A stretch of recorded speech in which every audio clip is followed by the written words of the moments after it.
Shalom, selamat pagi Bapak Ibu Saudara yang dikasihi Tuhan. Kita bertemu kembali dalam acara Renungan Pagi Spiritual Life. Dan pagi hari ini kita akan melanjutkan pembacaan kita yang terambil dari Lukas pasal 8 ayat 26 sampai 39. Nah, judul perikop itu adalah Yesus mengusir roh jahat dari orang Gerasa. Saya akan bacakan bagian firman Tuhan ini bagi Bapak Ibu Saudara. Lalu mendaratlah Yesus dan murid-muridnya di tanah orang Gerasa yang terletak di seberang Galilea. Setelah Yesus naik ke darat, datanglah seorang laki-laki dari kota itu menemui dia. Orang itu dirasuki oleh setan-setan dan sudah lama ia tidak berpakaian dan tidak tinggal dalam rumah, tetapi dalam pekuburan. Ketika ia melihat Yesus, ia berteriak lalu tersungkur di hadapannya dan berkata dengan suara keras, "Apa urusanmu dengan aku, hai Yesus, Anak Allah yang Maha Tinggi? Aku memohon kepadamu supaya engkau jangan menyiksa aku." Ia berkata demikian sebab Yesus memerintahkan roh jahat itu keluar dari orang itu. Karena sering roh itu menyeret-nyeret dia, maka untuk menjaganya ia dirantai dan dibelenggu. Tetapi ia memutuskan segala pengingat itu dan ia dihalau oleh setan itu ke tempat-tempat yang sunyi. Adalah di sana sejumlah besar babi sedang mencari makan di lereng gunung. Lalu setan-setan itu meminta kepada Yesus supaya ia memperkenankan mereka memasuki babi-babi itu. Yesus mengabulkan permintaan mereka. Lalu keluarlah setan-setan itu dari orang itu dan memasuki babi-babi itu. Kawanan babi itu terjun dari tepi jurang ke dalam danau lalu mati lemas. Setelah penjaga-penjaga babi itu melihat apa yang telah terjadi, mereka lari lalu menceritakan hal itu di kota dan di kampung-kampung sekitarnya. Dan keluarlah orang-orang untuk melihat apa yang telah terjadi. Mereka datang kepada Yesus dan mereka menjumpai orang yang telah ditinggalkan setan-setan itu duduk di kaki Yesus. Ia tetap berpakaian dan sudah waras, maka takutlah mereka. Orang-orang yang telah melihat sendiri hal itu memberitahukan kepada mereka bagaimana orang yang dirasuki setan itu telah diselamatkan. Lalu seluruh penduduk daerah Gerasa meminta kepada Yesus supaya ia meninggalkan mereka, sebab mereka sangat ketakutan. Maka naiklah ia ke dalam perahu, lalu berlayar kembali. Dan orang yang telah ditinggalkan setan-setan itu meminta supaya ia diperkenankan menyertainya.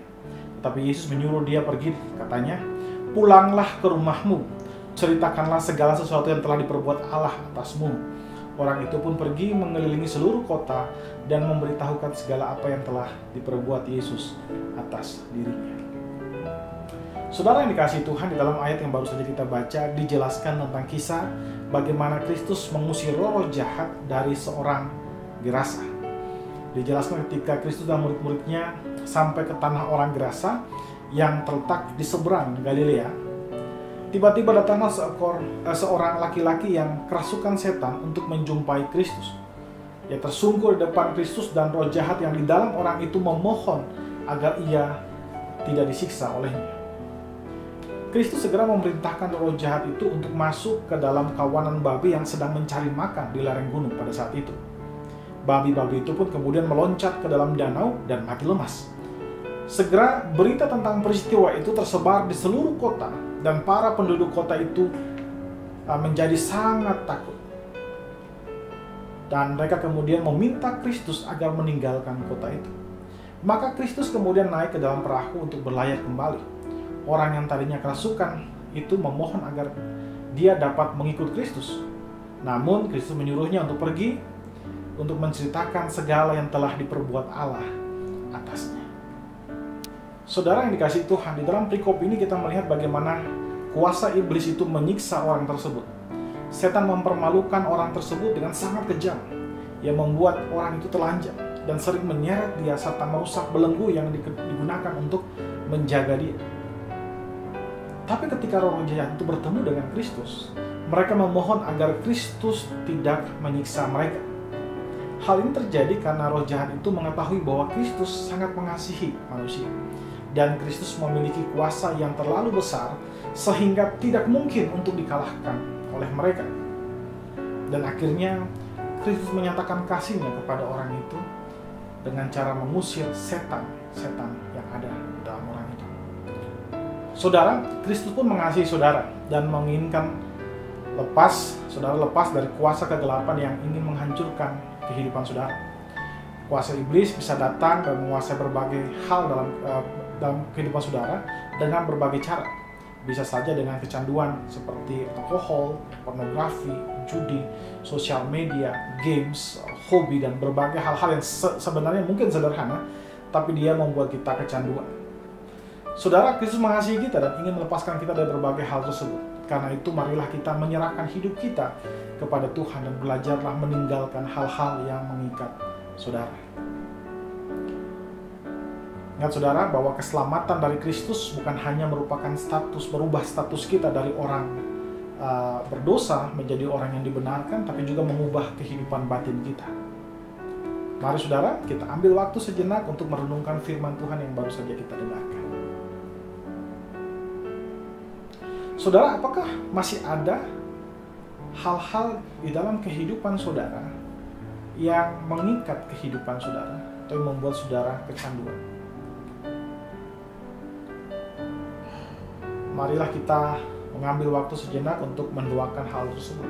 Berdoalah agar Tuhan membebaskan saudara dari ikatan-ikatan itu, dan berdoalah agar Tuhan memberikan saudara kemampuan untuk melepaskan diri dari berbagai hal tersebut.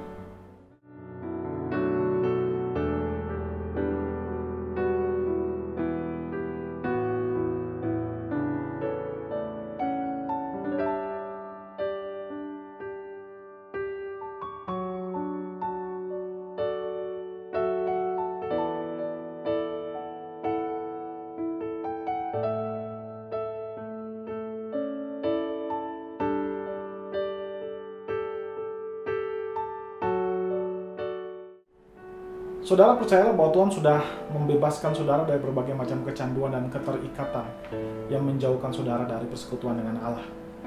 Dan marilah belajar untuk meninggalkan berbagai macam hal tersebut dengan bergantung penuh kepada kuasa Roh Kudus.